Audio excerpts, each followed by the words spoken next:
Welcome back to our YouTube channel MJ and PJ Commerce Classes.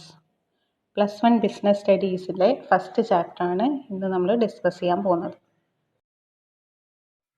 Nature and purpose of business എന്ന ഈ ചാപ്റ്ററിൽ നമ്മൾ പഠിക്കാൻ പോകുന്ന ടോപ്പിക്സ് ഇവയാണ്: types of human activities, concept and characteristics of business, business as an economic activity, objectives of business, role of profit in the business, classification of business activities, industry, meaning and its type, commerce and business risk. നമുക്ക് chapter start ചെയ്യാം. നമുക്കറിയാം, ഏതൊരു human ബീയിങ്സും ഏതെങ്കിലും തരത്തിലുള്ള ആക്ടിവിറ്റീസിൽ involve ആണ്. ഇങ്ങനെ human beings perform ചെയ്യുന്ന ആക്ടിവിറ്റീസിനെയാണ് human activities എന്ന് പറയുന്നത്. ഇതിൽ ചില ആക്ടിവിറ്റീസ് മെൻ്റൽ സാറ്റിസ്ഫാക്ഷൻ കിട്ടാൻ വേണ്ടിയും മറ്റ് ചില ആക്ടിവിറ്റീസ് പണം ഉണ്ടാക്കാൻ വേണ്ടി ചെയ്യുന്ന ആക്ടിവിറ്റീസും ആണ്.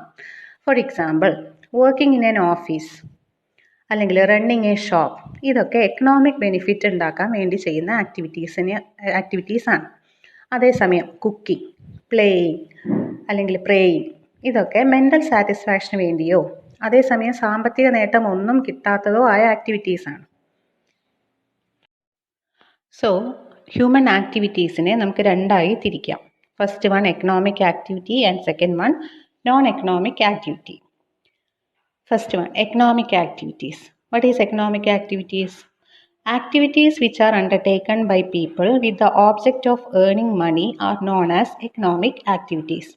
സാമ്പത്തിക നേട്ടം ഉദ്ദേശിച്ച് ചെയ്യുന്ന ആക്ടിവിറ്റീസിനെ, ഹ്യൂമൻ ആക്ടിവിറ്റീസിനെയാണ് എക്കണോമിക് ആക്ടിവിറ്റീസ് എന്ന് പറയുന്നത്. These activities are concerned with production, exchange and distribution of goods and services. Economic activitiesന് എക്സാമ്പിൾസ് ആണ് production of goods in a factory, distribution of goods by a wholesaler or retailer, working in a factory, practising as a doctor, lawyer etcetera. ഇതിൻ്റെ എല്ലാ ലക്ഷ്യം സാമ്പത്തികമായിട്ടുള്ള നേട്ടം ഉണ്ടാക്കുക എന്നുള്ളതാണ്. അതുകൊണ്ടാണ് ഇതിനെ എക്കണോമിക് ആക്ടിവിറ്റീസ് എന്ന് പറയുന്നത്. Then, what is a non-economic activities?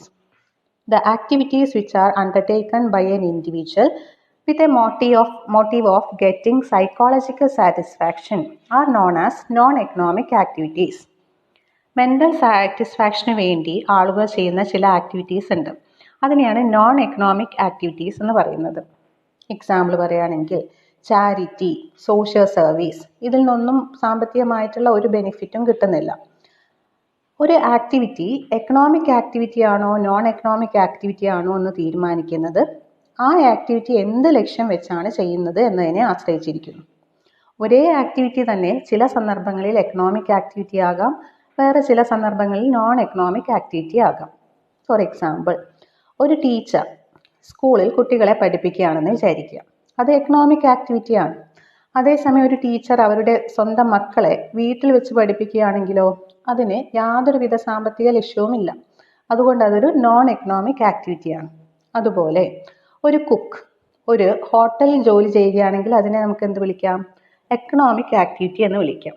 അതേ ജോലി സ്വന്തം വീട്ടിൽ കുടുംബത്തിലെ അംഗങ്ങൾക്ക് വേണ്ടി ചെയ്യുകയാണെങ്കിൽ അതിനെ എക്കണോമിക് ആക്ടിവിറ്റി എന്ന് നമുക്ക് വിളിക്കാൻ പറ്റുമോ? Definitely not. അതൊരു non economic ആക്ടിവിറ്റിയാണ്.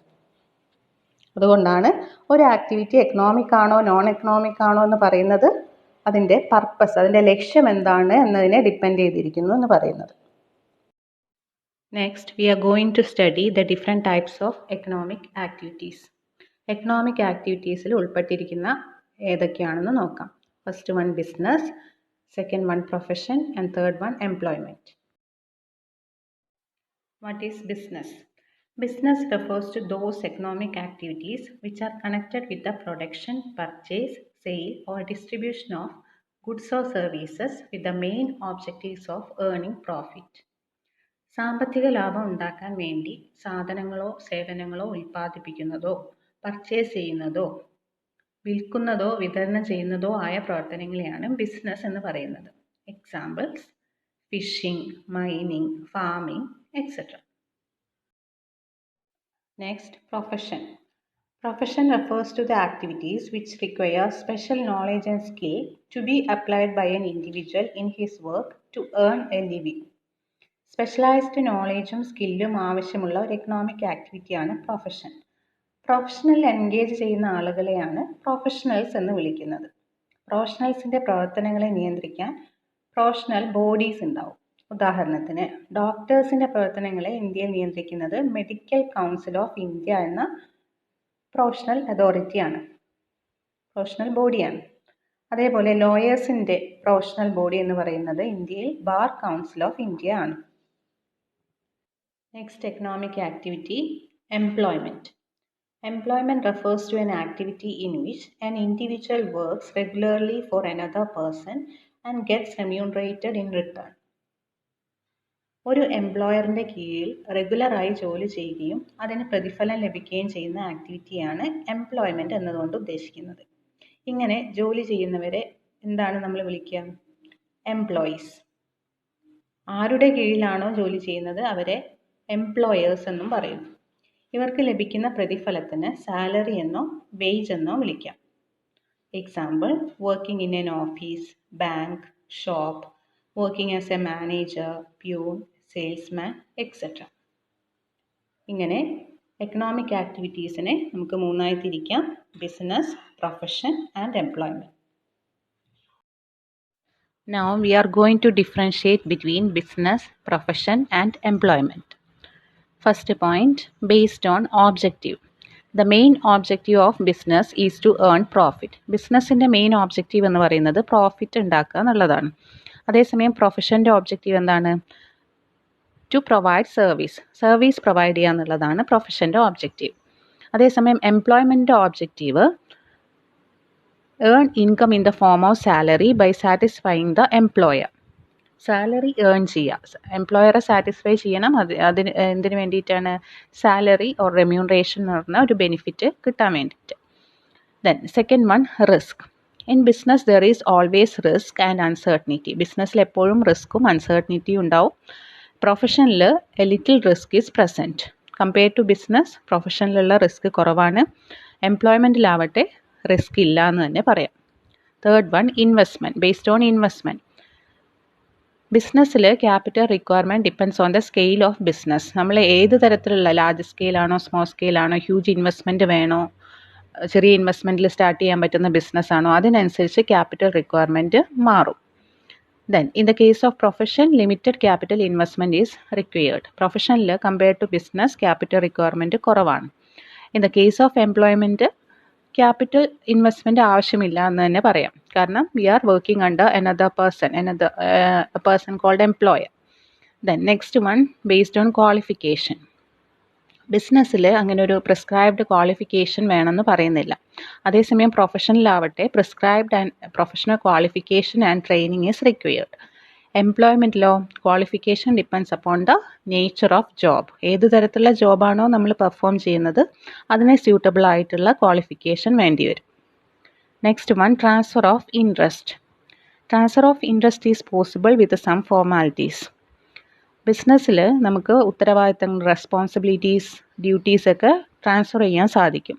But in the case of profession transfer of interest is not possible. കാരണം ഒരു പ്രൊഫഷണലായിട്ട് നമുക്ക് പെർഫോം ചെയ്യണമെങ്കിൽ സ്പെഷ്യലൈസ്ഡ് നോളജ് ആൻഡ് സ്കില്ല് ആവശ്യമാണ്. അതേസമയം അത് ട്രാൻസ്ഫർ ചെയ്യാൻ, ഒരാളിൽ നിന്ന് വേറൊരാളിലേക്ക് ട്രാൻസ്ഫർ ചെയ്യാനോ സാധിക്കില്ല.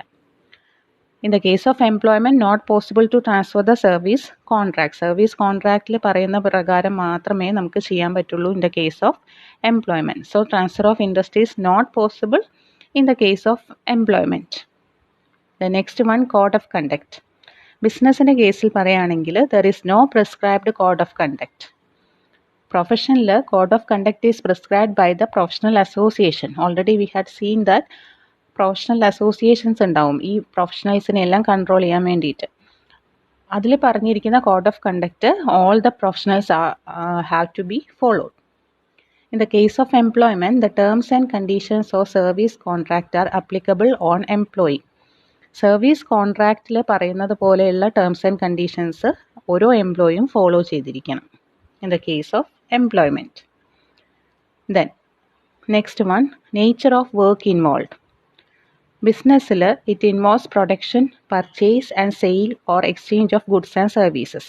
ബിസിനസ് ബന്ധപ്പെട്ടിരിക്കുന്നത് സാധനങ്ങളുടെ പ്രൊഡക്ഷൻ, അല്ലെങ്കിൽ അത് വാങ്ങിക്കുന്നത്, വിൽക്കുന്നത്, ട്രാൻസ്ഫർ ചെയ്യുന്നത് എന്നീ ട്രാൻസാക്ഷൻസുമായി ബന്ധപ്പെട്ടിരിക്കുന്നു business. In the case of profession, it involves rendering of personalized services of specialized nature. Professional ആവട്ടെ പേഴ്സണലൈസ്ഡ് ആയിട്ടുള്ള സർവീസാണ് പ്രൊവൈഡ് ചെയ്യുന്നത്. In the case of employment, performing the work as assigned by the employer. Employer പറയുന്ന വർക്കുകളാണ് employee ചെയ്യുന്നത്. Then last one, reward. ബിസിനസ്സിൽ കിട്ടുന്ന റിവാർഡിനെ പറയുന്ന പേരാണ് പ്രോഫിറ്റ്. പ്രൊഫഷണൽസിന് കിട്ടുന്ന റിവാർഡിനെ ഫീസ് എന്ന് പറയുന്നു. അതേസമയം എംപ്ലോയീസിന് കിട്ടുന്ന റിവാർഡ് അല്ലെങ്കിൽ റിട്ടേൺ സാലറി ഓർ വേജ് എന്നാണ് അറിയപ്പെടുന്നത്. These are the differences between business, profession and employment. ഈ ചാപ്റ്ററിലെ ബാക്കി ടോപ്പിക്സ് നമ്മൾ അടുത്ത ക്ലാസ്സിൽ ഡിസ്കസ് ചെയ്യുന്നതായിരിക്കും. If you like this video, please subscribe, like and share. Thanks for watching.